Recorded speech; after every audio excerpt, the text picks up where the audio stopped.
Dallas Jenkins, welcome back. How you doing today?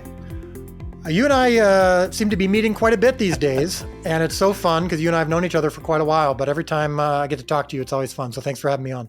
Well, thanks for, making so much time. I drive you crazy pretty frequently, so I appreciate you coming on. And you've got a crazy schedule, which is why I especially appreciate you being here. Christmas with The Chosen, The Messengers. Now, everybody knows The Chosen itself has been a massive series. You guys then kind of say to yourselves, okay, we're going to do a theatrical, we're going to do a special episode, we're going to throw music into it and make this amazing thing. It hits theaters, and now it's going to be hitting Pure Flix on the 19th of December, which is really exciting. But take me through how this happened. What made you guys want to do this? Well, we did a Christmas special last year where we took a bunch of artists who did Christmas songs, and then we played The Shepherd, which is also on Pure Flix, I believe, which is the short film I did for my church 4 years ago that ultimately ended up becoming the concept pilot for the show and was where The Chosen all began. And the special went really well. We put it on YouTube and Facebook and our app, the Chosen app, and we were really proud of it, and it really turned out great. So we were planning on doing something again this year and assembling some of the same artists, but also some new artists for it. And we weren't sure what our kind of hero content would be. We thought maybe we just would play the shepherd again because maybe that was going to be a Christmas tradition. Well, when we were going to shoot season 3, originally the plan was to do it in the fall. And the Christmas special was kind of, be this annual Christmas tradition that we would do and help tide people over. Well, the shooting of season 3 got delayed. Some construction projects got delayed because of all the supply chain issues. And so we had this window of opportunity that I thought, I've been wanting to do kind of a follow-up to that Christmas episode, where that Christmas episode, original one, was from the birth of Christ from the perspective of the shepherds. I thought I'd love to do that same film again, but this time from the perspective of Mary and Joseph. And we hear their conversations as they go to Bethlehem, and we hear all these little things that you haven't seen before. And I thought that could be really cool with this brief window of time we have to film it. It'd be really cool if we did it without telling anybody. Like, could we pull off shooting this thing with no one knowing? Now, as you know, Billy, normally we are so social media friendly and so social media reliant that when we're filming, we have social media going constantly, pictures, videos. We pull back the curtain. We let you see inside the process as we're doing it. Well, this time we were getting all that footage, but we were keeping it under wraps, and everyone had to sign NDAs. And we just thought this will make for a really cool announcement when we can say, hey, we're doing a Christmas special, number one. We've got all these artists, which you know about because we've been showing you videos and pictures of the artists. But here's another big surprise. We're going to be in theaters this time. We thought that would be a really cool opportunity to dip our toe into those waters. People would really be excited to gather together, see it on the big screen. We also felt like ticket sales, because as you know, our show is free. We thought ticket sales will also help finance it, because our pay it forward model helps finance the actual, our usual 8 episodes. And our gifts that we sell, like the hoodie that I'm wearing right now, that helps us, have a company and keep the trains running. But if we put this in theaters initially, ticket sales will help us make it free for everyone else, and just could be a good opportunity. And then here's the biggest surprise. We did a brand new episode of The Chosen to tide you over and kind of reward you for your patience, which of course most people don't have very much patience for. Right. They want the next 7 seasons yesterday. Right? Yes, exactly. But this will at least maybe appease them for a little bit. And so when we made that announcement, it was so cool, and it went over even better than we expected. The pre-sales shattered records. People were so excited to get to the theater and to watch this thing. And the 10 days that it was in theaters were overwhelmingly positive. And now those who couldn't make it to the theaters, or those who did make it to the theaters, will want to watch it again, get a chance to watch it on Pure Flix. But I think that was the impetus. Now, number one, and I know this is a long answer to your question. I love it. But I would say the number one reason is, and this is, we don't do anything, whether it's merchandise, or episodes or specials like this, if we don't have something to say. If we don't believe that God has something to say, or we want to say something about the story of the Gospels that honors the character and intentions of the Gospels, but maybe gives it in a presentation or in a way that you haven't experienced before, that we believe will reignite your passion for your relationship with Christ, then we don't do it. And this Christmas special I guarantee you, has things in it.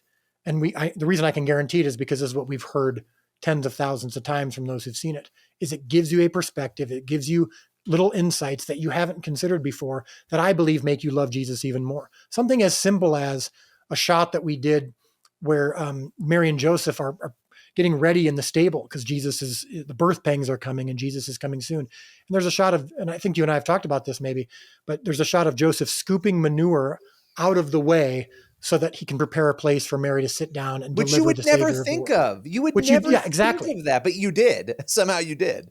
And that image alone, I've heard from so many people saying, wow, that wrecked me. That opened me up even more and made me love Jesus even more and appreciate his arrival even more. It's things like that we at The Chosen love to do and actually require before we make a decision on what we want to offer or do to people. So the number one reason we did this is because we really believe that we had something to say that was going to be unique about the birth of Christ.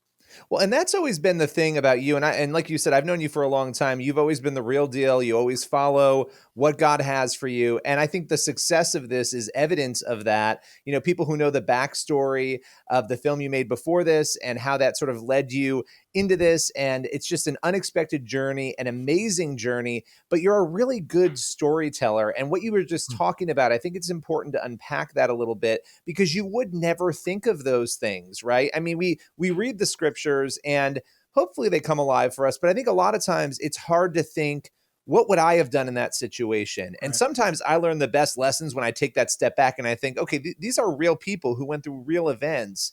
And so you mentioned the manure scene there. How did you get in the minds and the hearts of Mary and Joseph to tell this story? What did that take creatively? Oh, that's a great question. Here's what where I think myself and my co-writer Tyler, who we did the bulk of the work on this particular episode, and on every other episode, our head writer Ryan is involved too, and we all have different strengths. Tyler Thompson has a great strength where he's a historian, loves he was actually majored in like historical antiquities and all this kind of stuff. So he's kind of a nerd for this stuff, and he finds these historical contexts and biblical and religious contexts that are so unique that and so many of them aren't in scripture, because when you think about scripture was written, like the disciples were writing assuming that the people reading knew exactly what they were talking about. It was written at that time in that context for the Jewish people to read, and eventually some Gentiles, but it was primarily like there were a lot of assumptions made in the writing.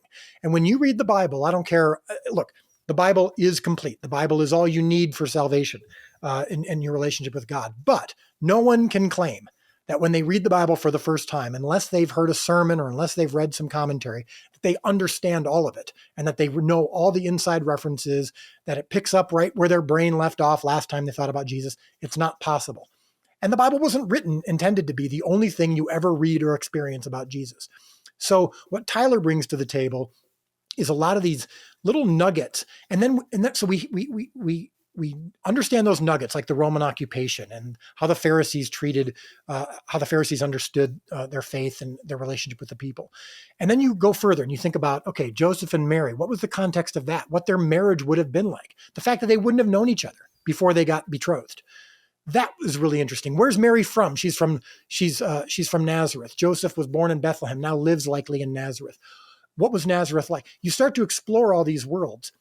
And like any other show that you watch and that you love, the setting and the time period and the people involved, when you start to think about those things, all these other ideas come to life. And you go, all right, if I was in that situation, what would I have been going through? And it starts with this, Billy, this belief and understanding that these were actually real human beings. Mm. Once you believe that, and once you understand that, then it actually becomes fun to think about how they would have reacted in this situation. Now, that phrase, they were real human beings, sounds so obvious. You and I have been believers for a long time. And whether you've walked, especially when you walk into like a Catholic basilica and you see these stained glass windows, or you see statues, or you read it in black and white on a page, it's easy to forget that they were human beings. They don't always feel like human beings. And when you watch other Jesus projects, a lot of times they, even the actors don't feel like human beings because they seem so serious, and and they seem like they're quoting King James English instead of actually living lives that were similar to what we experience today. So that's the secret sauce, is really believing and knowing that these were real human beings. After that, it just becomes about capturing the authenticity of what human beings experience when they're put in these crazy situations. It's so true. It's so easy to tuck it all away and to just think of it like a bedtime story, and it's not. Obviously, we know that as believers in our hearts, but the practicality of it. I remember standing in front of the giant ark, replica, and thinking to myself as I stood back, "Wow, this really was possible." Which I know as a Christian sounds like an insane thing to say, because I know it's true and I believe it's true. But seeing it and actually picturing it was an entirely different thing. And so, what you're describing, what you're doing, thematically through the show, is actually giving people a lens into something that I think too often we're not given. Even when people try to do it, they don't really deliver it, and The Chosen does deliver it in such a powerful way. So with all of that in mind, what do you think is going to surprise people the most about this? Well, I think that one of the main things is what I just talked about, which is something as simple as scooping up the manure to move it out of the way. I think there's another scene in the special where we just the camera's just rolling for 5 minutes, and we just in one shot show Joseph and Mary walking to Bethlehem on this journey, and we pick it up near the end of the journey, so they're exhausted and sweating and dusty, and Mary kind of early on says to Joseph, "I'd love to walk. Like, I'm sitting on this donkey, but I'd really love to walk. I need a break." And Joseph is like, "No, you need to save your, you need to save your rest." And finally he relents, and she walks next to him. And what do they talk about? And I think people will be surprised and intrigued by the fact that I think their conversation is an accurate representation of what it would be like for a teenage girl betrothed to a man where they didn't really know each other all that well. They'd only been together, betrothed, probably for a short amount of time. And so she has this conversation where she says to him, "You know what? I haven't thanked you yet for your role in all this. You listened to your messenger," which is what they called angels back then. "You listened to your messenger, and you have acted in a very godly way, and you have protected me. And I haven't thanked you for that yet, and I need to." And that conversation that they have about how they'd both been visited by messengers and what that means and what they're looking forward to and what they're scared of, I think is a really cool look at the nativity that we don't often think about when we look at the figurines on our wall. Now, when you take that story and you combine it with these beautiful Christmas songs, and we've got all these artists like Phil Wickham and For King and Country and Maverick City Music and Kane, We the Kingdom, Matt Maher, Pretty much and many everyone. others delivering all these joyous Christmas songs. When you combine that with the reality of the birth, it's really exciting. And when I got to watch it all once it was all done, I think that's the biggest thing, is this contrast between high and low and how they both contribute to the greatest moment in human history. So, final question for you. With the success of the theatrical run, this is hitting Pure Flix. People are going to see it. What is, and you've already said a little bit of this, I think, in what you've given us as far as the answers so far, but I want to give you sort of one last shot at this because I think it's so important, knowing who you are and where your heart is. What is success for Christmas with The Chosen? What does that look like for you? Boy, well, for me, I don't know, man. I really don't think about these kinds of things too much. I mean, success for me is the ability to keep doing it. I mean, that's fun for me. But I really have gotten out of the business of focusing on or predicting or reacting to the success or failure of anything. So, you know, success comes when God accepts, for the lack of, I hope this doesn't sound cheesy, but when God accepts my loaves and fish, and I believe that the gift that I'm giving him of my work and my effort and my storytelling and to God, and I sense strongly that he's pleased with it.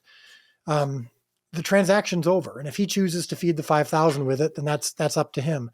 But I will say, just obviously, I'm not going to pretend otherwise, that when I hear from people, my life was changed because of this, or my kids loved the show, or that my kids were excited by the show. I remember my own kids when they first saw this special. I saw them, there was a moment in the special where they just kind of went, wow. And, oh, Dad, that was sick, or that was great. My kids are tough to please. And when I see that reaction, especially in youth, or that's really awesome. That's really cool. And that feels like success. But everything else, the numbers are cool. It's fun. It's fun to track it. It's fun to break some records here and there, because it's fun to see the disruption in the industry that comes from a faith-based project. But honestly, how people respond and whether or not it does well is just not up to me. And I really have gotten to that place where I'm comfortable with that. That's a good place. That's a really good place to be. And people are paying attention. They're noticing it. They're seeing it. The stories have been everywhere about it. And everybody who's watching and listening, you can actually watch it on December 19th on Pure Flix. Dallas, thanks so much for coming on today. I appreciate it. It's always great to talk to you. We'll do it again soon.